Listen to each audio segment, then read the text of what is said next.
দাও খেতে দাও। কি করেছো এই যে? আজকে রোস্ট। ওটস।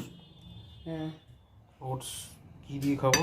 এই যে ফল, এখানে আছে কলা কেটে নিয়েছি, এখানে একটা খেজুর আছে, এখানে একটা আপেল, আর এই যে এটা কি বলে স্ট্রবেরি নাকি? স্ট্রবেরি। হ্যাঁ, স্ট্রবেরি 3খানা আছে। আর এটা কি? মধু দেবো,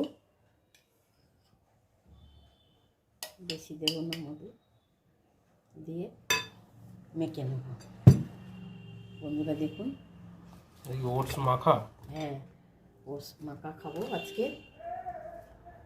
ভেজানো ছিল, হুম, জলটা ফেলে দিলে না? জল ফেলে দিয়েছি, এটা ভালো জল দিয়েছি একটু মেখে খাওয়ার জন্য। একদম শুকনো শুকনো ভালো লাগে না তো, এটা খেতেও হেভি লাগে আর পেটটা ভরা থাকে। প্রত্যেক দিন তেল মশলার জিনিস খেতে খেতে বন্ধুরা দই একদম। নেই? দই? হ্যাঁ, টক দই আছে, কিন্তু টক দই দেবো না তো এখন সকাল